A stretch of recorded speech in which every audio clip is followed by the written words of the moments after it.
نحمده ونصلي على رسوله الكريم فأعوذ بالله من الشيطان الرجيم بسم الله الرحمن الرحيم في رسول الله أسوة حسنة وقال تعالى قالوا سبحانك لا علم لنا إلا ما علمتنا إنك أنت العليم الحكيم وقال تعالى رب اشرح لي صدري ويسر لي أمري واحلل عقدة من لسانی یفقہوا قولی۔ اللہ جل جلالہ کا ہم سب پہ بڑا فضل احسان کرم کہ اللہ پاک نے ہم سب کو حضور نبی کریم علیہ الصلوۃ والسلام کی امت میں پیدا فرما دیا۔ نبی علیہ الصلوۃ والسلام کی امت کے اندر پیدا ہو جانا یہ سب سے بڑی نعمت ہے، اور اللہ جل جلالہ نے بطور نعمت اس کو خود قرآن پاک کے اندر جتلایا بھی ہے کہ تمہارے اندر میں نے لقد من اللہ علی المؤمنین اذ بعث فیہم رسولا، کہ میں نے تمہارے اندر میں سے ایک رسول بھیج دیا، اور اس چیز کو اللہ جل جلالہ نے قرآن حکیم کے اندر بطور نعمت جتلایا ہے۔ تو یہ بہت بڑی نعمت ہے نبی پاک صلی اللہ علیہ وسلم کا امتی ہونا، حضور پاک صلی اللہ علیہ وسلم کا پیروکار ہونا، یہ سب سے بڑی نعمت ہے۔ اور زندگی گزارنے کے لیے اگر کوئی بہترین نمونہ ہے، زندگی گزارنے کے لیے اگر کوئی اعلیٰ شخصیت ہے تو وہ بھی حضرت محمد صلی اللہ علیہ وسلم کی ذات ببرکات ہیں۔ اور اللہ نے خود قرآن میں فرما دیا ہے لقد من اللہ علی المؤمنین اذ بعث فیہم رسولا، کہ اللہ جل جلالہ نے مسلمانوں پر بہت بڑا مومنوں پر احسان کر دیا کہ ان کے اندر ایک رسول یعنی حضرت محمد صلی اللہ علیہ وسلم کو بھیج دیا۔ اور اللہ جل جلالہ فرماتے ہیں کہ لقد کان لکم فی رسول اللہ اسوۃ حسنہ، کہ تمہارے لیے زندگی گزارنے کے لیے تمہارے لیے بہترین نمونہ وہ محمد علیہ الصلوۃ والسلام کی ذات ببرکات ہیں۔ تو حضور پاک صلی اللہ علیہ وسلم کی جو نکاح تھے ان کے بارے میں بیان چل رہا تھا کہ نبی پاک علیہ الصلوۃ والسلام نے 9 بیویوں سے نکاح، 9 عورتوں سے نکاح فرمایا، اور نبی پاک علیہ الصلوۃ والسلام کی ان نکاحوں پر جو غیر مذہب لوگ ہیں، جو بد مذہب لوگ ہیں، ان میں سے کافیوں نے ان نکاحوں پر بھی اعتراضات کیے، اور نعوذ باللہ نبی پاک علیہ الصلوۃ والسلام کی ذات پہ بھی اعتراض کیے کہ نعوذ باللہ حضور پاک صلی اللہ علیہ وسلم کو عورتوں کی خواہش تھی، اس وجہ سے حضور صلی اللہ علیہ وسلم نے اتنے نکاح فرمائے، حالانکہ ایسی بات بالکل بھی نہیں ہے۔ اور یہ پہلے بھی بیان ہو چکا کہ جتنے بھی نکاح حضور علیہ الصلوۃ والسلام نے فرمائے وہ سارے اللہ کے حکم اور اللہ کے ارادے اور اللہ کی مشیت سے ہی ہوئے۔ اس میں نبی پاک علیہ الصلوۃ والسلام کا اپنا کوئی عمل دخل نہیں، اور حضور پاک صلی اللہ علیہ وسلم کے بارے میں قرآن نے بھی یہ کہہ دیا کہ نبی جو بات بھی کرتے ہیں، حضور جو بات ارشاد فرماتے ہیں وہ اللہ کی طرف سے وحی ہوتی ہے۔ تو یہ حضور پاک صلی اللہ علیہ وسلم کا نکاح کرنا یہ بھی اللہ کے حکم سے اور اللہ کے ارادے سے ہی ہوا، حالانکہ حضور علیہ الصلوۃ والسلام نے اپنی جوانی کا جو زمانہ تھا وہ سارے کا سارا حضرت خدیجہ جو ایک ادھیڑ عمر عورت، بڑی عمر کی عورت تھی، ان کے ساتھ گزار دیا۔ نعوذ باللہ اگر نبی پاک علیہ الصلوۃ والسلام کو اپنی کوئی نفسانی خواہش اس میں ہوتی تو پھر کسی جوان عورت سے نکاح کرتے۔ تو سب سے بڑی دلیل یہی ہے کہ آقا علیہ الصلوۃ والسلام نے خاص اپنی جو جوانی کا زمانہ تھا وہ حضرت خدیجہ رضی اللہ عنہا کے ساتھ گزارا، اور اس کے بعد جتنے بھی جو نکاح ہوئے اس میں بھی اللہ کی عجیب حکمتیں تھیں۔ حضرت زینب کا نکاح وہ بھی اللہ نے ایک جو جاہلانہ رسم کو ختم کرنے کے لیے حضور پاک علیہ الصلوۃ والسلام سے خود اللہ پاک نے فرما دیا کہ آپ حضرت زید کی جو بیوی ہیں حضرت زینب ان سے نکاح کریں، تاکہ لوگوں کے اندر یہ جو رسم ہے اور یہ جو رواج پھیلا ہوا ہے کہ بیٹے کی طلاق شدہ بیوی سے جو ہے اس کا باپ نکاح منہ بولے بیٹے کی بیوی سے جو ہے باپ جو ہے نکاح نہیں کر سکتا، تو اس رسم کو توڑنے کے لیے بھی اللہ جل جلالہ نے حکم دے دیا کہ آپ جو ہے ان سے نکاح فرما لیں۔ اور حضرت صفیہ خیبر کے سردار کی بیٹی تھی، تو وہ جب خیبر فتح ہو چکا تھا تو وہ دحیہ کلبی رضی اللہ عنہ کے غنیمت میں آئی، تو باقی صحابہ نے عرض کیا یا رسول اللہ یہ ایک سردار کی بیٹی ہے اور اونچے خاندان کی ہیں، تو ہم سب کو مناسب یہی لگتا ہے کہ آپ ان سے نکاح کر لیں۔ تو حضور پاک صلی اللہ علیہ وسلم نے فرمایا کہ اس میں میرا کوئی اختیار نہیں، وہ اب دحیہ کی ملک کے اندر ہیں۔ تو جب حضرت دحیہ کو پتہ چلا تو انہوں نے فوراً عرض کی کہ میں نے تو ابھی تک ان کو دیکھا بھی نہیں ہے۔ تو اس طرح حضرت صفیہ رضی اللہ عنہ کے ساتھ حضور پاک صلی اللہ علیہ وسلم کا نکاح ہوا، اور حضرت میمونہ ان کا بھی اسی طرح جو ہے نکاح ہو گیا۔ وہ مکہ سے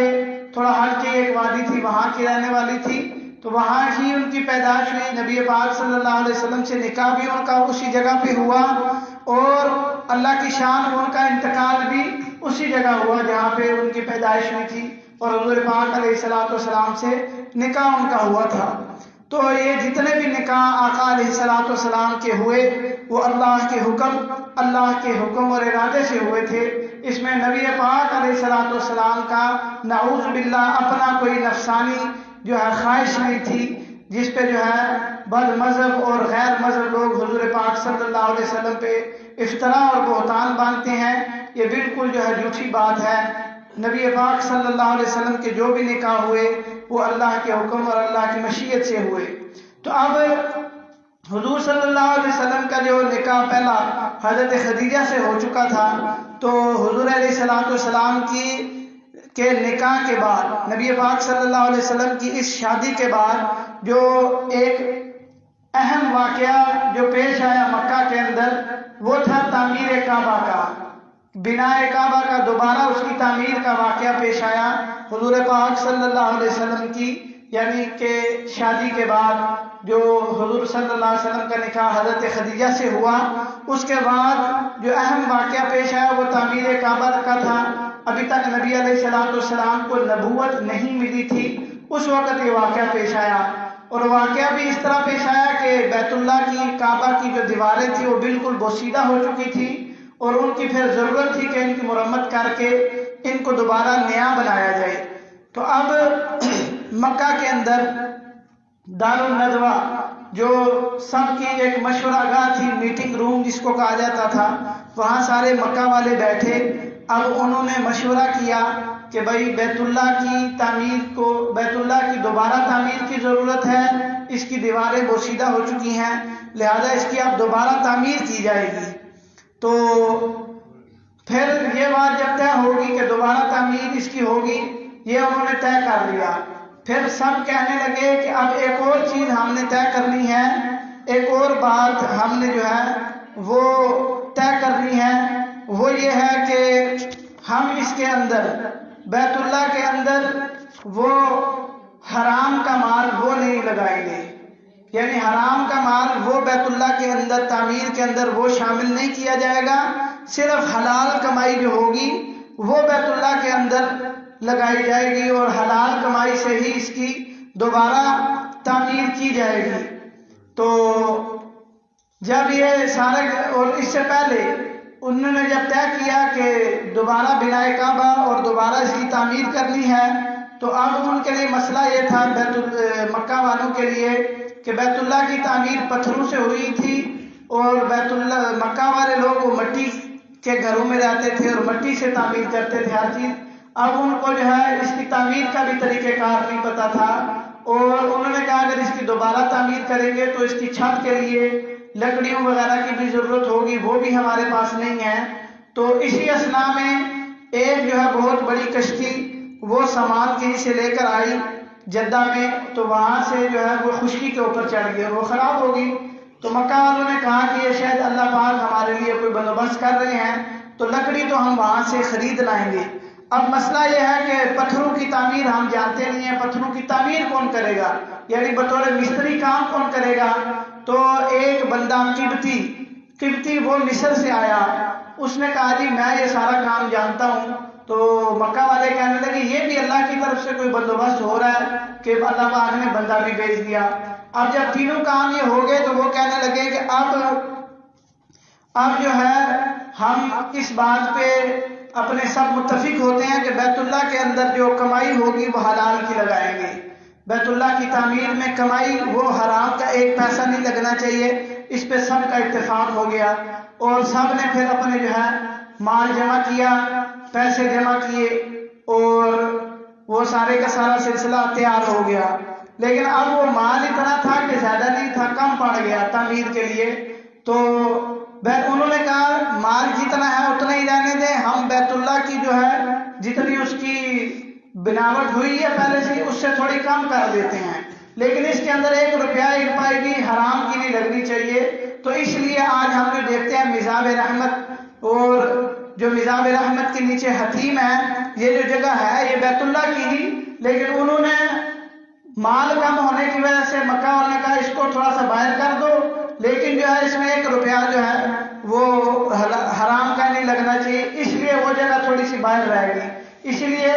وہ حتیم جو ہے بیت اللہ کا ہی حصہ ہے۔ جو حتیم میں جب عمرہ پہ حج پہ جاتے ہیں لوگ تو وہاں نفل پڑھنے کی بڑی لوگ کوشش کرتے ہیں، اور اس کا ایک بڑا مقصد یہی ہوتا ہے کہ ادھر جس نے نفل پڑھے وہ ایسے ہی ہے کہ بیت اللہ کے اندر پڑھے، کیونکہ وہ بیت اللہ کا حصہ ہے۔ یہ وہی حصہ ہے کہ انہوں نے کہا تھا کہ کمائی حرام کی نہیں لگانی، اگر کہ تھوڑا سا اس کو ہم چھوڑ دیں تعمیر کو، لیکن کمائی ساری حلال کی لگے گی۔ تو وہ اس طرح یہ تھوڑا سا بیت اللہ کا حصہ جو ہے باہر رہ گیا، حقیقت میں وہ ہے بیت اللہ کا ہی حصہ۔ تو وہ جب قبطی بھی آ گیا، مستری کا بھی بندوبست ہو گیا، ساری چیزیں ساز و سامان لکڑی وغیرہ تیار ہوگی، تو اب بیت اللہ کا گرانے کا مسئلہ تھا کہ تعمیر تو تب ہوگی جب یہ پہلا بنا ہوا گرے گا۔ تو سب کہنے لگے کہ بھائی یہ تو اللہ کا گھر ہے، اس کو ہم کیسے گرائیں؟ سب ڈر رہے تھے کیونکہ ان کے ذہنوں میں یہی تھا کہ عظمت والا گھر ہے، حالانکہ سب تھے مشرک، سب تھے کافر اور مشرک تھے، لیکن یہ دیکھیں پیچھے اللہ پاک خود ہی بندوبست، خود ہی اللہ نے ان کے ذہنوں میں دل میں اس کی عظمت اور جو ہے اس کا احترام بیت اللہ کا ڈالا ہوا تھا۔ تو سب کہنے لگے کہ بنا تو لیں گے لیکن پہلے یہ گرائے گا کون؟ اس میں تو ہم میں سے کسی کی ہمت نہیں ہے کہ ہم اس کو جو ہے گرائیں۔ اور کیونکہ ہم نے اصحاب فیل ہاتھی والوں کا بھی سلوک دیکھا تھا کہ وہ جو ہاتھی والا لشکر آیا بیت اللہ کو گرانے کے لیے آیا تھا، تو پھر کیا ہوا، اللہ پاک نے اس پورے لشکر کو غرق کیا۔ تو ہم تو ایسا نہیں کر سکتے۔ تو ایک سردار ولید بن مغیرہ، یہ بڑی عمر کا ایک سردار تھا، اور یہ حضرت خالد بن ولید، یہ ولید جو تھے یہ حضرت خالد کے باپ تھے، یہ بہت ان کی عمر ہو گئی تھی۔ وہ سردار کہنے لگا کہ میں جو ہے ولید بن مغیرہ، وہ کہنے لگا میں جو ہے بوڑھا بندہ ہوں تو میں شروع کرتا ہوں توڑنا، تو میں توڑوں گا تو اس کے بعد دیکھیں گے اگر میرے ساتھ کوئی معاملہ ہوتا ہے اس طرح کا تو ایک بوڑھا بندہ بڑی عمر کے مر جائے گا، جوان تو چلو بچ جائیں گے، تو میں شروع کرتا ہوں اس کو توڑنا۔ تو وہ پھر ولید بن مغیرہ وہ کدال لے کے جو ہے دیوار کے اوپر چڑھے، اور جو ہے اس کو بیت اللہ کے جو دیوار کے پتھر تھے اس نے توڑا، 1 2 3 پتھر گرا کے کہنے لگا اب تو آ جاؤ، اب تو مجھے کچھ بھی نہیں ہوا، اب آ جاؤ، اب تو توڑنا شروع کرو۔ انہوں نے کہا بھائی ایسی بات نہیں ہے، ہم جو ہے آج پوری رات اور 24 گھنٹے جو ہے انتظار کریں گے کہ تم اگر 24 گھنٹے کے بعد بھی صحیح سالم رہے پھر ہمیں یقین آ جائے گا کہ اب کوئی مسئلہ نہیں ہوگا۔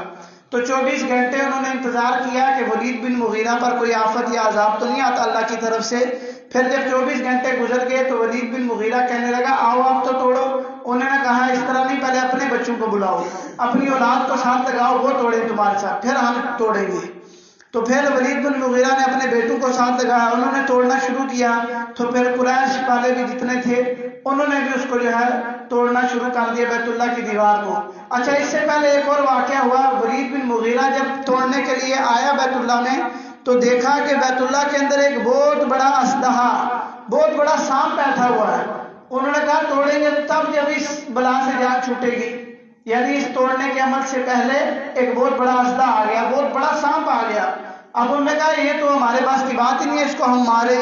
یہ اتنا بڑا ہے کہ اس کو ہم سب مار بھی نہیں سکتے، تو اس کے لیے اب کیا کریں؟ تو سب نے دیکھیں تھے مشرک، لیکن اب اللہ کی طرف سے نظام چل رہا ہے، سب نے اس بات پہ اتفاق کیا کہ ہم جو ہے آج پوری رات اللہ کے سامنے دعا کرتے ہیں، سارے دعا کریں گے رات کو، تو پھر کل جو ہے دیکھیں گے کہ کیا معاملہ ہوتا ہے۔ تو پوری رات سب نے یہ دعائیں کی کہ اللہ ہم آپ کا جو گھر گرانا چاہ رہے ہیں، یہ ہم کسی گستاخی کی وجہ سے تو نہیں کر رہے یا اس کی بے ادبی کی وجہ سے نہیں کر رہے، آپ کو بھی پتہ ہے یا اللہ ہم اس کو دوبارہ نیا تعمیر کرنا چاہ رہے ہیں۔ تو اس طرح کی دعائیں انہوں نے اللہ کے سامنے رات کو کی، اور صبح جب اٹھے قریش والے سب کھڑے تھے، اجیاد، یہ مکہ کے اندر ایک جگہ کہتے ہیں اجیاد کی طرف سے ایک بہت بڑا اللہ کی طرف سے ایک پرندہ آیا، اور اس پرندے نے پھر وہ جو سانپ تھا اس کو اپنے جو پاؤں اور نوک سے پکڑا اور اٹھا کے لے گیا۔ تو اس طرح پھر اس کے بعد جا کے انہوں نے جو ہے حضرت جو بیت اللہ کی جو توڑنے کا عمل تھا، انہوں نے پھر بعد میں اس کو جو ہے شروع کیا، وہ سانپ کے نکالے جانے کے بعد، حالانکہ سانپ کے ہوتے وہ سب ڈر گئے تھے۔ تو یہ اللہ کی طرف سے ایک نظام چل رہا تھا۔ تو اب بیت اللہ کی تعمیر شروع ہو گئی، پہلے اس کو گرایا گیا، پھر دوبارہ تعمیر جب شروع ہوئی تو تعمیر کے جب مراحل قریب، یعنی جدھر حجر اسود ہے آج، حجر اسود کا جب معاملہ آیا تو سب قبیلے اب آپس میں کیا ہو گئے، لڑائی شروع ہوگی سب کی۔ حجر اسود یہ جو ہے ایک بہت مبارک پتھر اور جنتی پتھر، اس کو حدیث میں فرمایا گیا، اور حضور علیہ السلام نے اس کو خود بوسہ دیا، اور آج تک اور قیامت تک جتنے حجاج یا عمرہ کے لیے لوگ جاتے ہیں اس کو بوسہ دیتے ہیں، اور وہ اسی لیے دیتے ہیں کہ حضور پاک صلی اللہ علیہ وسلم نے اس پتھر کو چوما ہے، تو حضور صلی اللہ علیہ وسلم کی سنت کے اندر امت بھی اس کو جا کے چومتی ہے۔ تو جب وہ حجر اسود کے رکھنے کا معاملہ آیا تو اب سارے قبیلے جو تھے مکہ کے وہ لڑنا شروع ہو گئے، کیونکہ وہ اس کو ایک عزت کی بات سمجھتے تھے، ایک شرف سمجھتے تھے کہ یہ ہمارے حصے میں آئے تاکہ اگلے لوگ یہ بتائیں کہ بھائی یہ فلانے قبیلے نے یہ اتنا مبارک پتھر بیت اللہ میں نصب کیا تھا، بیت اللہ میں رکھا تھا۔ تو اب اس بات پہ جھگڑا شروع ہو گیا، لڑائی شروع ہو گئی۔ تو آقا نامدار علیہ السلام حضور صلی اللہ علیہ وسلم بھی وہاں موجود تھے، تو نبی علیہ السلام نے اپنی چادر مبارک بچھا دی، سب کو آواز دی کہ بھائی لڑو نہیں، سارے سب جو ہے لڑو نہ، ادھر آؤ، یہ میری چادر کا ایک ایک کونا پکڑ لو، حجر اسود اس کے اندر رکھو، اور سب جو ہے ایک ایک کونا پکڑ کر اٹھا کے حجر اسود، جہاں حجر اسود کی جو مقام ہے، جو جگہ ہے، وہاں تک لے آؤ۔ تو سب نے اس پہ سب راضی ہو گئے کہ اس میں تو پھر جھگڑا بھی نہیں ہے، یہ گویا کہ یہی بات ہوگی کہ سب نے اٹھا کے رکھا ہے۔ تو سب قبیلے والوں کے جو ایک ایک قبیلے کے ایک فرد نے نبی پاک صلی اللہ علیہ وسلم نے جو چادر مبارک بچھائی تھی اس کا ایک ایک کونا پکڑا، اٹھا کے حجر اسود کا جو مقام تھا اس کے قریب لائے، تو آقا نامدار علیہ السلام نے اپنے دست مبارک سے خود اٹھا کے وہ پتھر حجر اسود کو وہاں نصب کر دیا، اس جگہ پہ لگا دیا۔ اس طرح ان کی ایک بہت بڑی جو لڑائی ہونے والی تھی اور ایک جو جنگ والی کیفیت بن رہی تھی، نبی پاک صلی اللہ علیہ وسلم نے ان سے سب کو جو ہے روک دیا اور جنگ سے ان سب کو بچا لیا۔ تو یہ بیت اللہ کی تعمیر کا، حضور صلی اللہ علیہ وسلم کی نکاح کے اور شادی کے بعد جو مکہ کے اندر سب سے بڑا جو واقعہ ہوا وہ بیت اللہ کی تعمیر کا ہوا۔ نبی علیہ السلام خود اس تعمیر کے اندر مکہ والوں کے ساتھ شریک رہے، اور پھر جب یہ حجر اسود کے رکھنے کا معاملہ آیا، یہ بھی آقا نامدار علیہ السلام نے خود اس حجر اسود کو اس مقام پہ اس جگہ رکھا جو جس جگہ آج جو ہے موجود ہے، تو نبی علیہ السلام نے اس کو خود وہاں لگایا۔ تو اس طرح پھر آہستہ آہستہ حضور علیہ السلام کو مزید اللہ کی طرف سے مبشرات اور جو ہے جو نبوت کے جو ابتدائی مراحل تھے وہ شروع ہو گئے، اور نبوت کا جو زمانہ تھا وہ بالکل قریب آ گیا، اور نبی پاک علیہ السلام کی عمر مبارک 40 سال ہو گئی۔ تو پھر اللہ جل جلالہ نے 40 سال کی عمر میں آقا علیہ السلام کے اوپر جو ہے جو بعثت کا معاملہ تھا، نبوت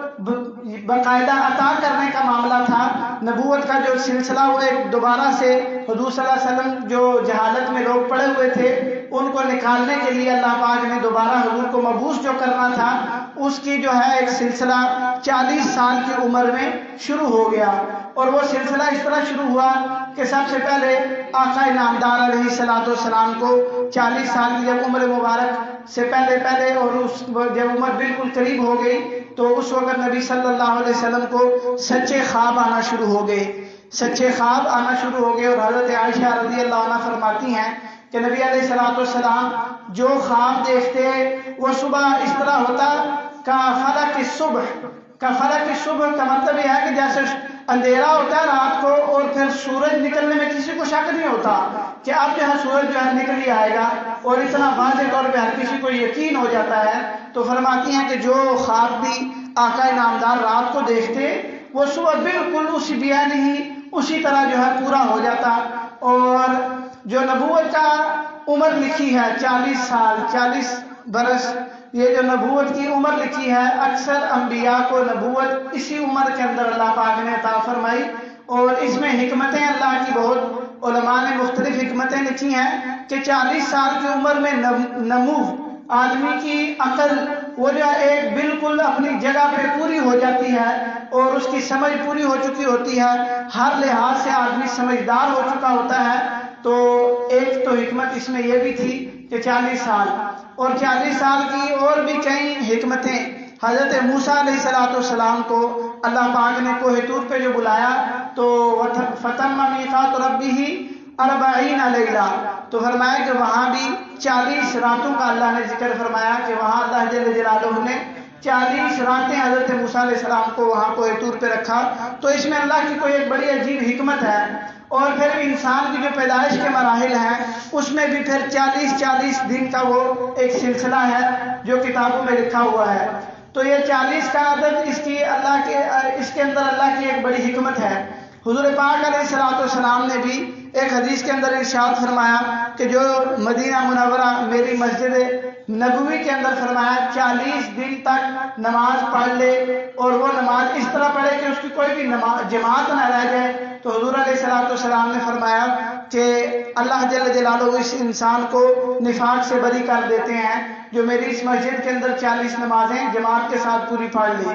تو وہاں بھی حضور نے 40 کا عدد ذکر فرمایا۔ تو یہ 40 کے عدد کے اندر اللہ کی کوئی حکمت ہے کہ 40 سال کی عمر کے اندر حضور علیہ الصلوۃ والسلام کو اللہ جل جلالہ نے نبوت عطا فرمائی، اور خواب آنا حضور صلی اللہ علیہ وسلم کو سچے خواب آنا شروع ہو گئے۔ جو خواب آقا دیکھتے وہ خواب جو ہے صبح اسی طرح یعنی بالکل واضح اسی طرح پورا ہوتا۔ اور یہ خواب جو ہے اس بارے میں بھی ہمیں جو ہے پتہ ہونا چاہیے کہ خواب یہ بھی اللہ کی طرف سے ہوتا ہے۔ ایک خواب تو بالکل وہ ہوتا ہے اللہ جل جلالہ کی طرف سے، بعض خواب اس طرح انسان کو آتے ہیں کہ دن کے جو معاملات ہوتے ہیں، دن کی جو باتیں ہوتی ہیں، ذہن کے اندر جو چیزیں ہوتی ہیں وہی رات کو انسان کے خواب میں آتی رہتی ہیں، اور کچھ ایسی چیزیں ہوتی ہیں کہ وہ شیطان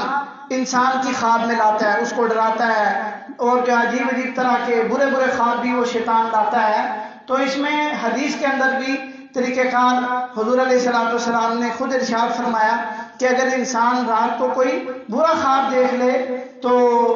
کوئی ڈراونا خواب دیکھ لے تو پھر اٹھ کے رات کو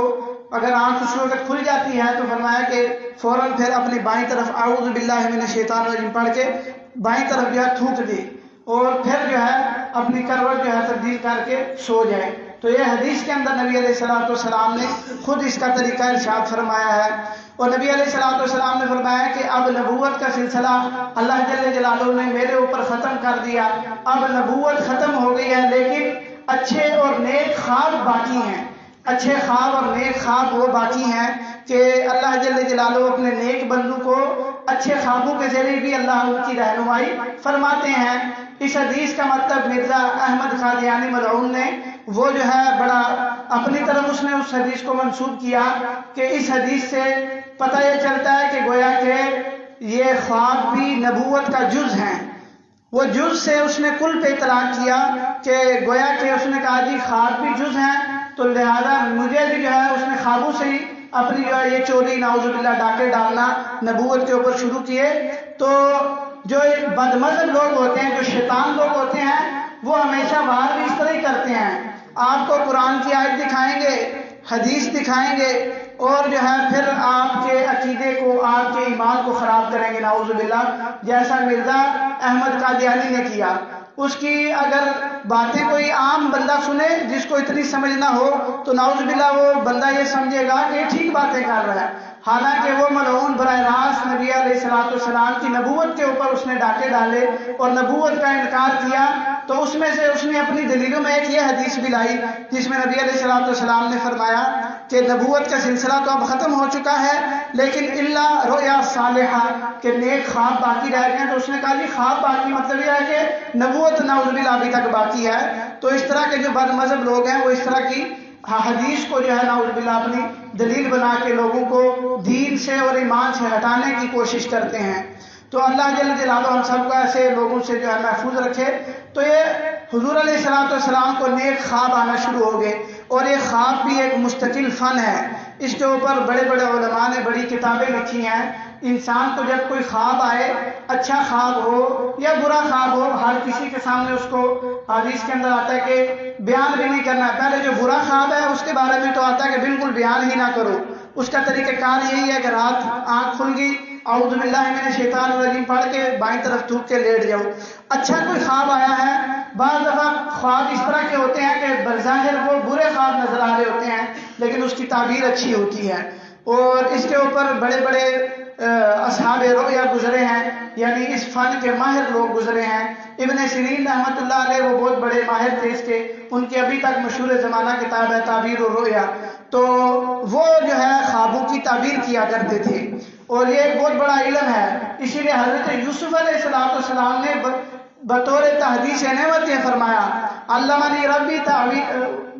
تعویل الاحادیث، کہ اللہ جل جلالہ نے مجھے خوابوں کی جو ہے تعبیر سکھائی ہے۔ تو ایک بہت بڑا علم ہے۔ تو ابن سیرین رحمۃ اللہ علیہ وہ اس کے بہت بڑے ماہر تھے خواب کی تعبیر کرنے کے۔ ان کے پاس ایک بندہ آیا، اس نے اپنا خواب بیان کیا، کہنے لگا کہ حضرت میں نے خواب دیکھا ہے کہ میری چارپائی کے نیچے انگارے ہی انگارے پڑے ہوئے ہیں، انگارے ہی انگارے ہیں۔ تو انہوں نے کہا یہ تو بہت اچھا خواب ہے، بہت مبارک خواب ہے، اللہ جل جلالہ تمہیں جو ہے مال عطا فرمائیں گے، مال کی فراوانی اللہ تجھے عطا فرمائیں گے۔ تو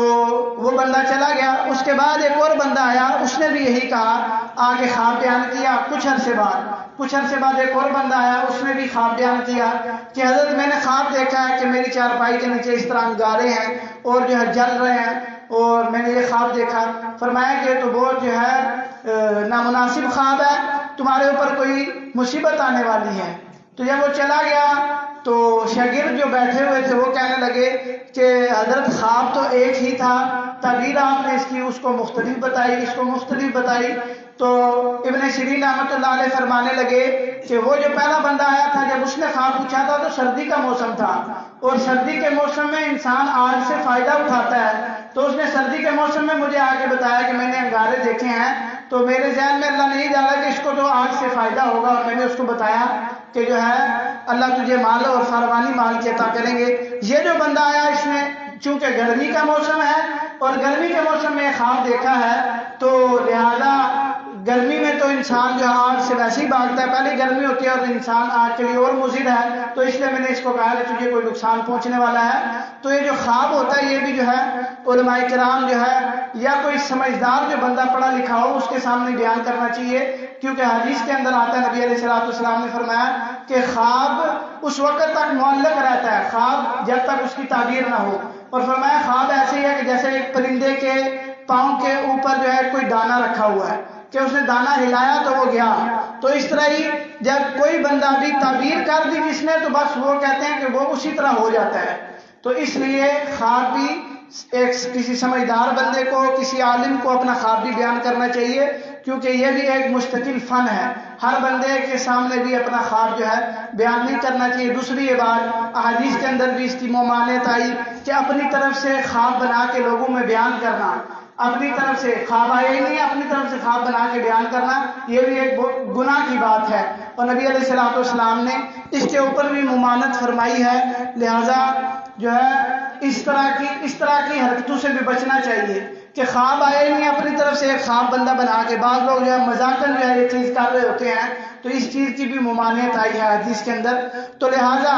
تعمیر کعبہ کے بعد جب حضور علیہ الصلوۃ والسلام کی عمر مبارک 40 برس ہو گئی تو پھر یہ مراحل یعنی خوابوں کا آنا شروع ہو گیا حضور علیہ الصلوۃ والسلام کو. اور وہ خواب اس طرح کے ہوتے تھے کہ سچے خواب ہوتے تھے, بالکل حضور صلی اللہ علیہ وسلم جو خواب دیکھتے وہ پورے ہو جاتے. تو یہ پھر بعثت کا جو سلسلہ تھا وہ بھی اللہ پاک نے نبی علیہ السلام تو جو شروع فرمایا, اور وہ 40 سال کی عمر تھی. تو اللہ جل جلالہ ہم سب کو حضور نبی کریم علیہ السلام کی اس سیرت مبارکہ کے اوپر عمل کرنے والا اور اس کو یا دوسروں میں عام کرنے والا بنا دے. وآخر دعوانا الحمد للہ رب العالمین.